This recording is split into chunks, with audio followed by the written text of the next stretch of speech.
1 Kings chapter 7. It took Solomon 13 years, however, to complete the construction of his palace. He built the palace of the forest of Lebanon, 100 cubits long, 50 wide, and 30 high, with 4 rows of cedar columns supporting trimmed cedar beams. It was roofed with cedar above the beams that rested on the columns, 45 beams, 15 to a row. Its windows were placed high in sets of 3, facing each other. All the doorways had rectangular frames. They were in the front part in sets of 3, facing each other. He made a colonnade, 50 cubits long and 30 wide. In front of it was a portico, and in front of that were pillars and an overhanging roof. He built the throne hall, the hall of justice, where he was to judge, and he covered it with cedar from floor to ceiling. And the palace in which he was to live, set farther back, was similar in design. Solomon also made a palace like this hall for Pharaoh's daughter, whom he had married. All these structures, from the outside to the great courtyard and from foundation to eaves, were made of blocks of high-grade stone cut to size and smoothed on their inner and outer faces. The foundations were laid with large stones of good quality, some measuring 10 cubits and some 8. Above were high-grade stones cut to size and cedar beams.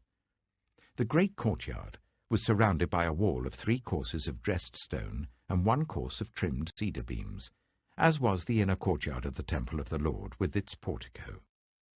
King Solomon sent to Tyre and brought Huram, whose mother was a widow from the tribe of Naphtali, and whose father was from Tyre and a skilled craftsman in bronze. Huram was filled with wisdom, with understanding, and with knowledge to do all kinds of bronze work. He came to King Solomon and did all the work assigned to him. He cast 2 bronze pillars, each 18 cubits high and 12 cubits in circumference. He also made 2 capitals of cast bronze to set on the tops of the pillars. Each capital was 5 cubits high. A network of interwoven chains adorned the capitals on top of the pillars, 7 for each capital. He made pomegranates in 2 rows encircling each network to decorate the capitals on top of the pillars. He did the same for each capital.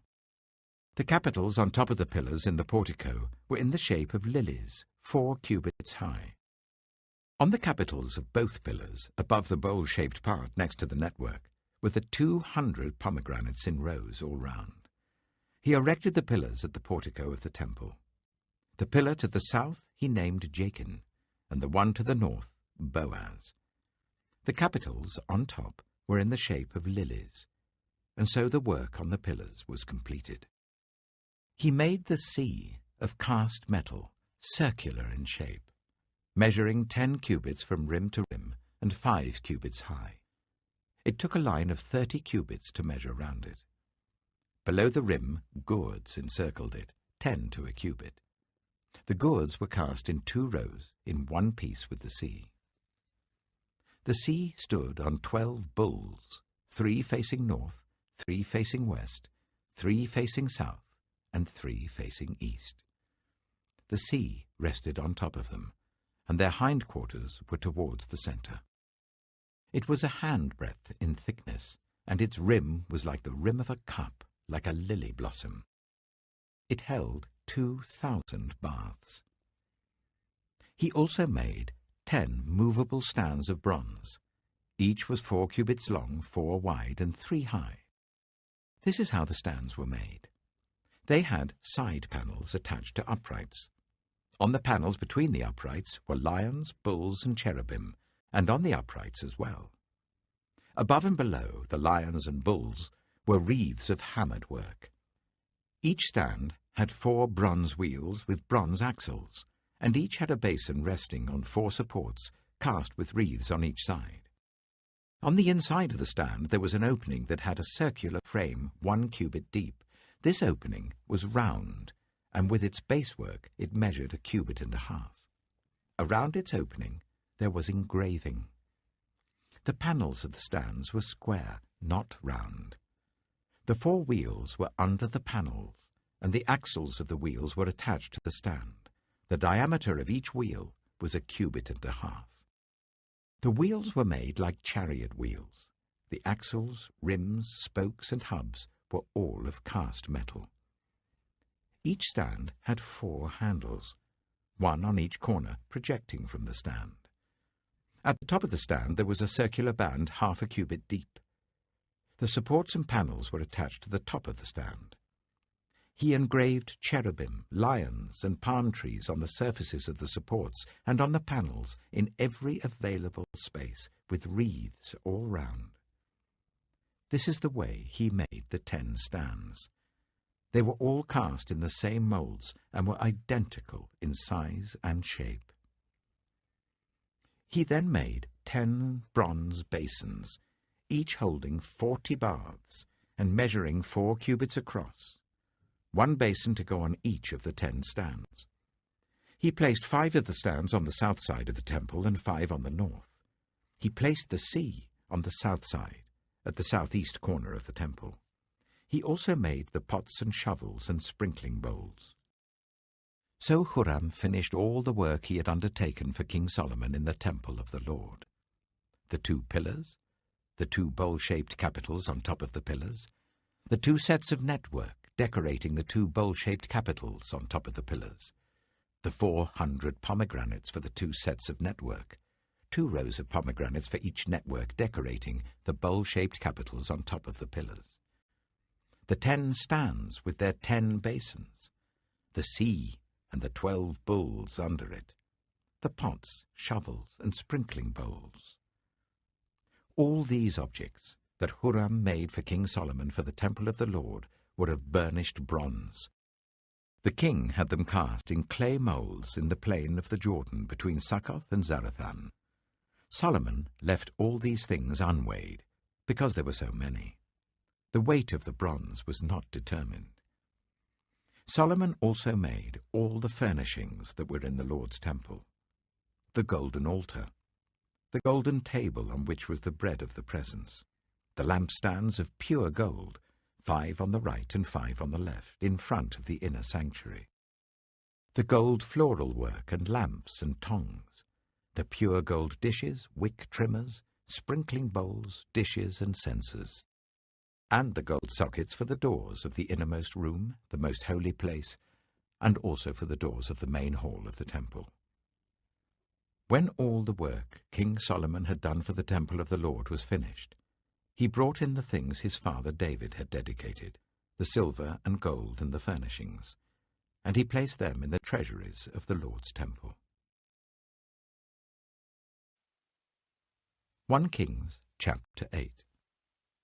Then King Solomon summoned into his presence at Jerusalem the elders of Israel, all the heads of the tribes, and the chiefs of the Israelite families, to bring up the ark of the Lord's covenant from Zion, the city of David. All the Israelites came together to King Solomon at the time of the festival in the month of Ethanim, the 7th month. When all the elders of Israel had arrived, the priests took up the ark, and they brought up the ark of the Lord and the tent of meeting and all the sacred furnishings in it.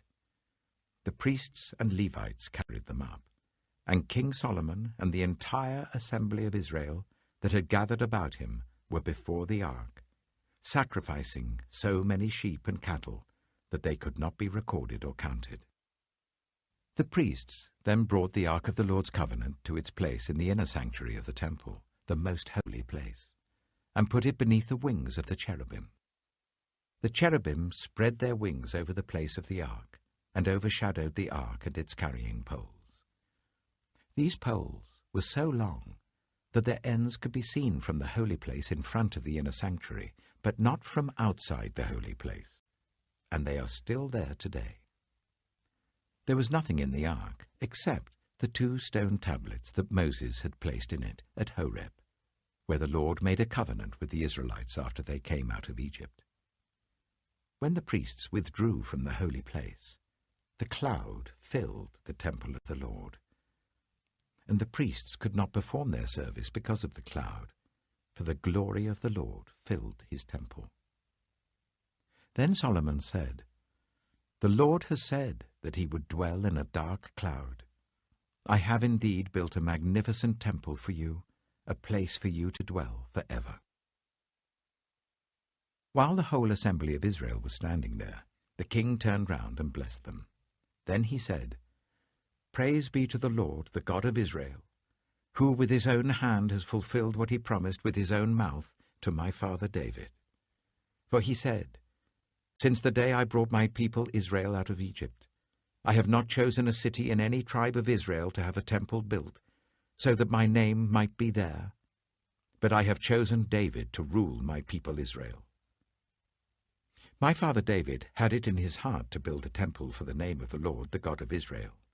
But the Lord said to my father David, 'You did well to have it in your heart to build a temple for my name. Nevertheless, you are not the one to build the temple, but your son, your own flesh and blood. He is the one who will build the temple for my name.'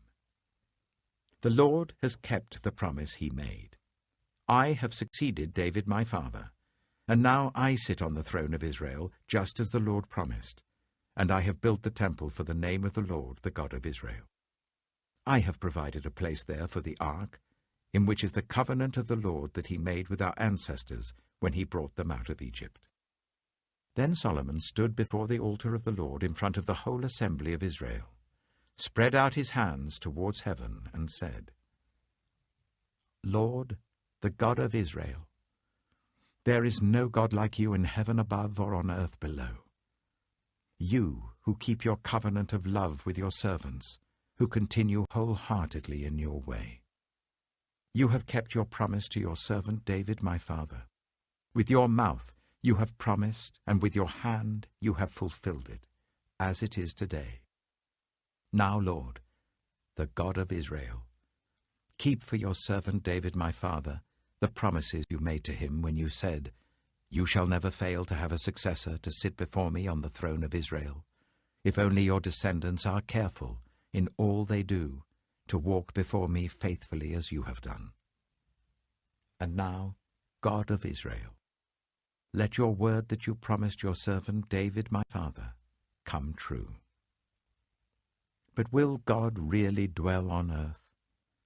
The heavens, even the highest heaven, cannot contain you. How much less this temple I have built? Yet give attention to your servant's prayer and his plea for mercy, Lord my God. Hear the cry and the prayer that your servant is praying in your presence this day. May your eyes be open towards this temple night and day, this place of which you said, 'My name shall be there,' so that you will hear the prayer your servant prays towards this place. Hear the supplication of your servant and of your people Israel when they pray towards this place. Hear from heaven your dwelling place, and when you hear, forgive. When anyone wrongs their neighbor and is required to take an oath, and they come and swear the oath before your altar in this temple, then hear from heaven and act. Judge between your servants, condemning the guilty by bringing down on their heads what they have done, and vindicating the innocent by treating them in accordance with their innocence. When your people Israel have been defeated by an enemy because they have sinned against you, and when they turn back to you and give praise to your name, praying and making supplication to you in this temple, then hear from heaven and forgive the sin of your people Israel, and bring them back to the land you gave to their ancestors. When the heavens are shut up, and there is no rain because your people have sinned against you, and when they pray towards this place and give praise to your name and turn from their sin because you have afflicted them, then hear from heaven and forgive the sin of your servants, your people Israel. Teach them the right way to live, and send rain on the land you gave your people for an inheritance. When famine or plague comes to the land, or blight or mildew, locusts or grasshoppers, or when an enemy besieges them in any of their cities, whatever disaster or disease may come, and when a prayer or plea is made by anyone among your people Israel, being aware of the afflictions of their own hearts, and spreading out their hands towards this temple, then hear from heaven your dwelling place. Forgive and act. Deal with everyone according to all they do, since you know their hearts, for you alone know every human heart, so that they will fear you all the time they live in the land you gave our ancestors. As for the foreigner, who does not belong to your people Israel, but has come from a distant land because of your name, for they will hear of your great name and your mighty hand and your outstretched arm. When they come and pray towards this temple, then hear from heaven, your dwelling place. Do whatever the foreigner asks of you, so that all the peoples of the earth may know your name and fear you, as do your own people Israel, and may know that this house I have built bears your name.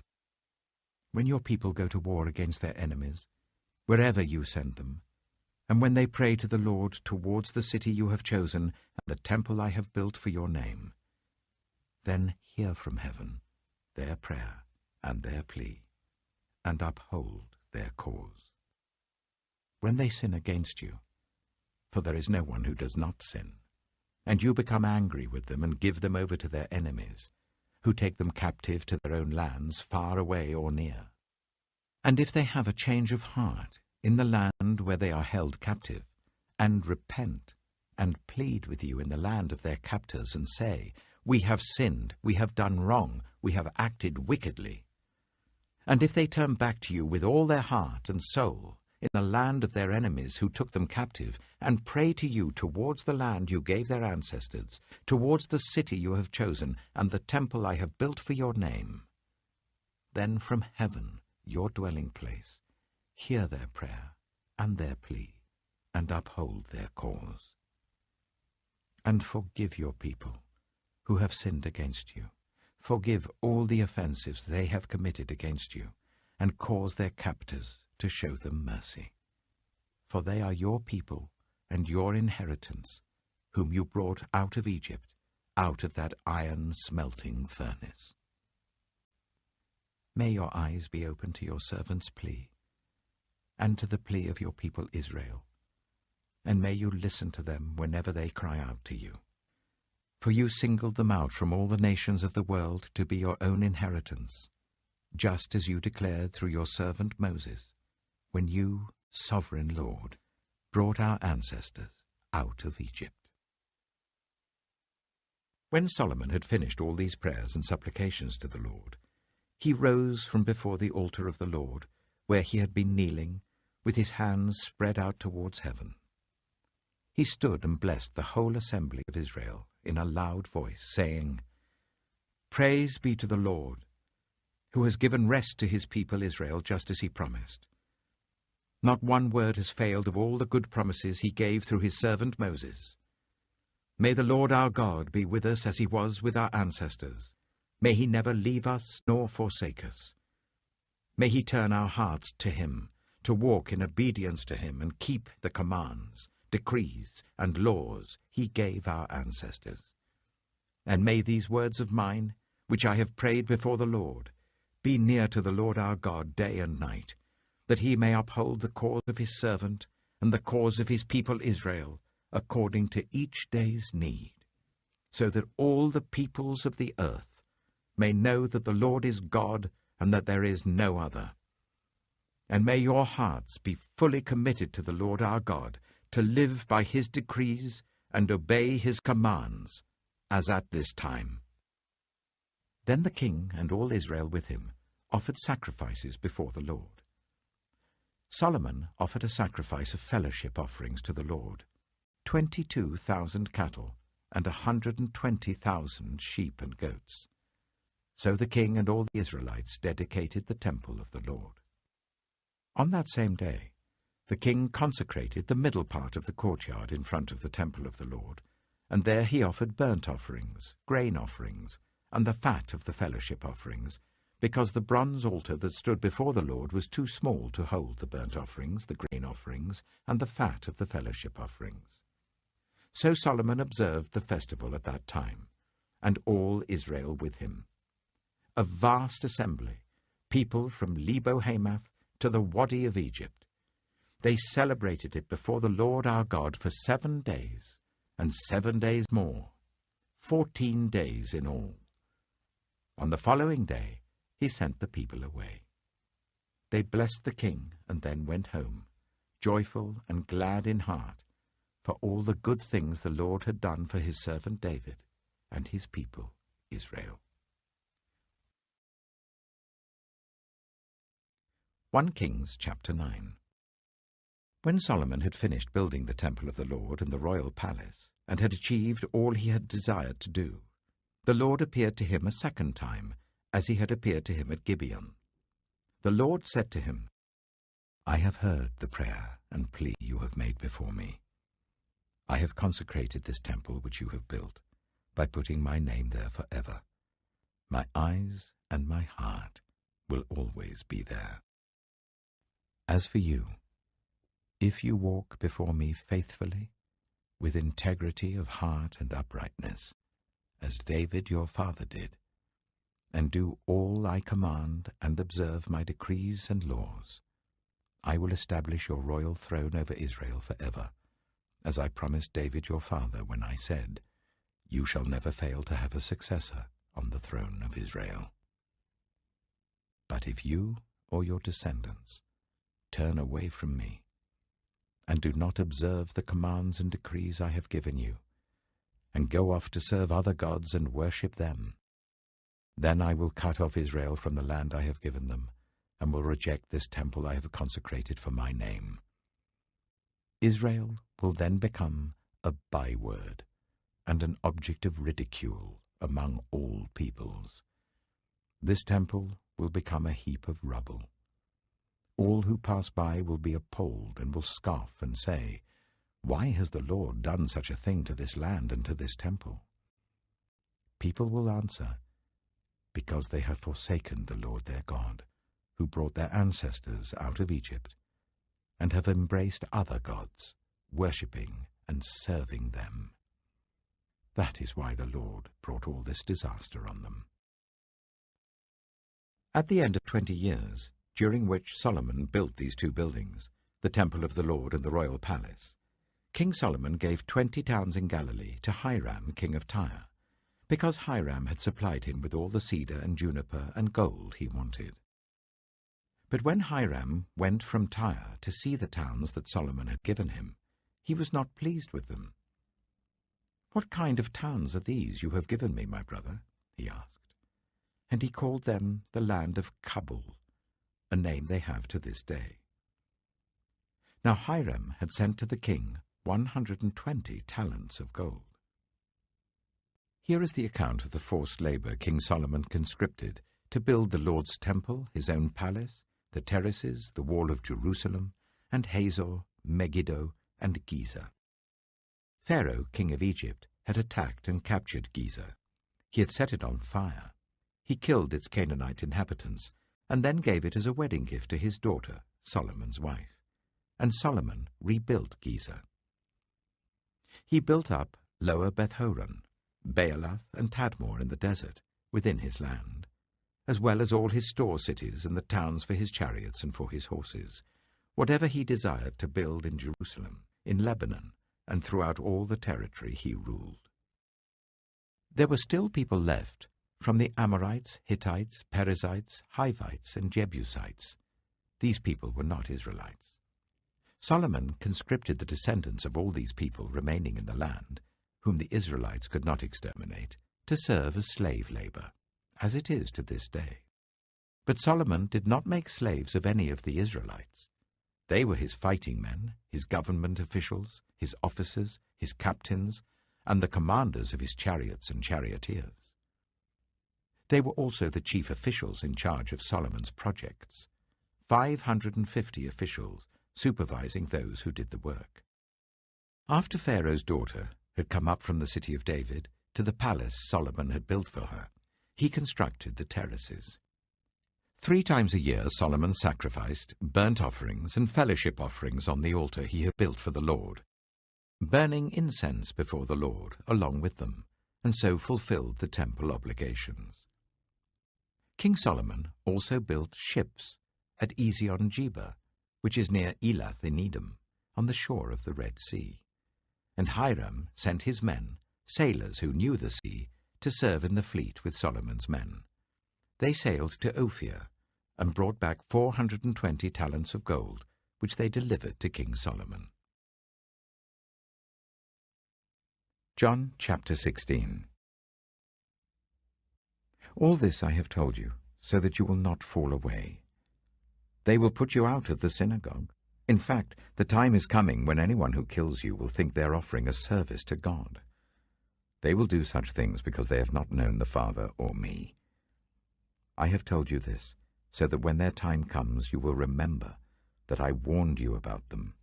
I did not tell you this from the beginning because I was with you, but now I am going to him who sent me. None of you asks me, "Where are you going?" Rather, you are filled with grief because I have said these things. But very truly I tell you, it is for your good that I am going away.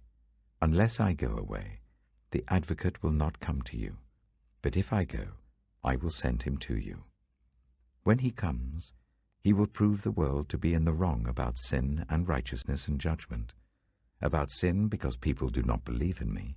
About righteousness, because I am going to the Father, where you can see me no longer. And about judgment, because the prince of this world now stands condemned. I have much more to say to you, more than you can now bear. But when he, the Spirit of truth, comes, he will guide you into all the truth. He will not speak on his own. He will speak only what he hears, and he will tell you what is yet to come. He will glorify me, because it is from me that he will receive what he will make known to you. All that belongs to the Father is mine. That is why I said, the Spirit will receive from me what he will make known to you. Jesus went on to say, "In a little while you will see me no more, and then after a little while you will see me." At this, some of his disciples said to one another, "What does he mean by saying, 'In a little while you will see me no more, and then after a little while you will see me'? And 'because I am going to the Father'?" They kept asking, "What does he mean by a little while? We don't understand what he's saying." Jesus saw that they wanted to ask him about this, so he said to them, "Are you asking one another what I meant when I said, 'In a little while you will see me no more, and then after a little while you will see me'? Very truly I tell you, you will weep and mourn while the world rejoices. You will grieve, but your grief will turn to joy. A woman giving birth to a child has pain because her time has come. But when her baby is born, she forgets the anguish because of her joy that a child is born into the world. So with you. Now is your time of grief. But I will see you again, and you will rejoice, and no one will take away your joy. In that day you will no longer ask me anything. Very truly I tell you, my Father will give you whatever you ask in my name. Until now you have not asked for anything in my name. Ask, and you will receive, and your joy will be complete. Though I have been speaking figuratively, a time is coming when I will no longer use this kind of language, but will tell you plainly about my Father. In that day you will ask in my name. I am not saying that I will ask the Father on your behalf. No, the Father himself loves you, because you have loved me and have believed that I came from God. I came from the Father and entered the world. Now I am leaving the world and going back to the Father." Then Jesus' disciples said, "Now you are speaking clearly and without figures of speech. Now we can see that you know all things, and that you do not even need to have anyone ask you questions. This makes us believe that you came from God." "Do you now believe?" Jesus replied. "A time is coming, and in fact has come, when you will be scattered, each to your own home. You will leave me all alone. Yet I am not alone, for my Father is with me. I have told you these things, so that in me you may have peace. In this world you will have trouble, but take heart. I have overcome the world. Psalm 118. Give thanks to the Lord, for he is good. His love endures forever. Let Israel say, his love endures forever. Let the house of Aaron say, his love endures forever. Let those who fear the Lord say, his love endures forever. When hard pressed, I cried to the Lord. He brought me into a spacious place. The Lord is with me. I will not be afraid. What can mere mortals do to me? The Lord is with me. He is my helper. I look in triumph on my enemies.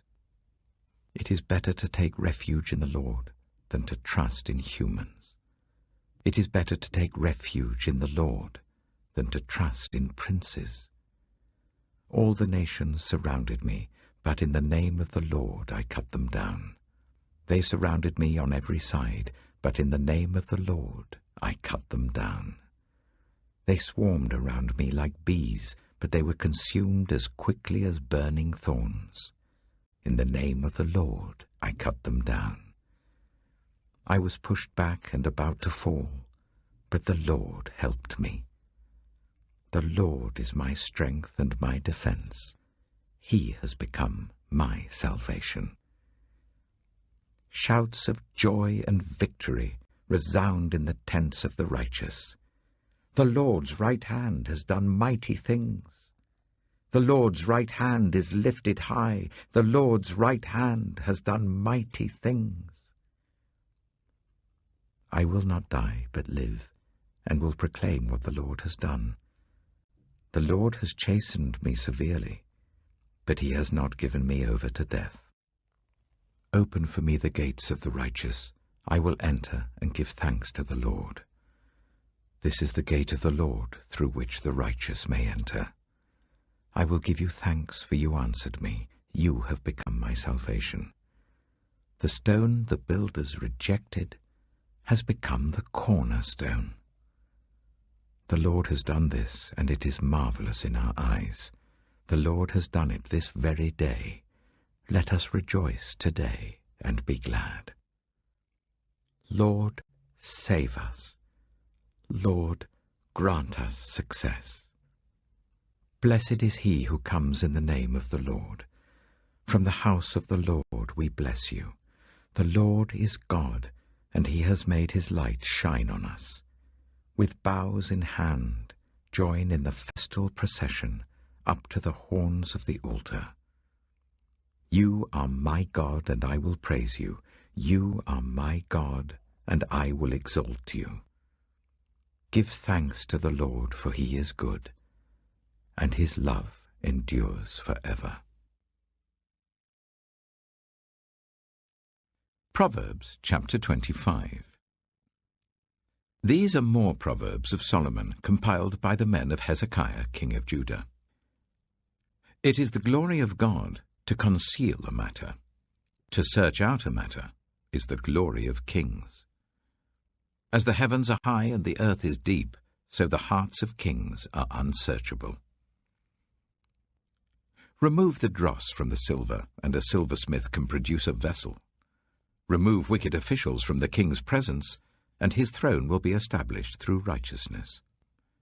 Do not exalt yourself in the king's presence, and do not claim a place among his great men. It is better for him to say to you, "Come up here," than for him to humiliate you before his nobles. What you have seen with your eyes, do not bring hastily to court. For what will you do in the end if your neighbor puts you to shame? If you take your neighbor to court, do not betray another's confidence, or the one who hears it may shame you, and the charge against you will stand. Like apples of gold in settings of silver is a ruling rightly given. Like an earring of gold or an ornament of fine gold is the rebuke of a wise judge to a listening ear. Like a snow-cooled drink at harvest time is a trustworthy messenger to the one who sends him. He refreshes the spirit of his master. like clouds and wind without rain, is one who boasts of gifts never given. Through patience a ruler can be persuaded, and a gentle tongue can break a bone. If you find honey, eat just enough. Too much of it and you will vomit. Seldom set foot in your neighbour's house. Too much of you, and they will hate you. Like a club or a sword or a sharp arrow is one who gives false testimony against a neighbour. Like a broken tooth or a lame foot is reliance on the unfaithful in a time of trouble. Like one who takes away a garment on a cold day, or like vinegar poured on a wound, is one who sings songs to a heavy heart. If your enemy is hungry, give him food to eat. If he is thirsty, give him water to drink. In doing this, you will heap burning coals on his head, and the Lord will reward you. Like a north wind that brings unexpected rain is a sly tongue, which provokes a horrified look. Better to live on a corner of the roof than share a house with a quarrelsome wife. Like cold water to a weary soul is good news from a distant land. Like a muddied spring or a polluted well are the righteous who give way to the wicked. It is not good to eat too much honey, nor is it honourable to search out matters that are too deep. Like a city whose walls are broken through is a person who lacks self-control.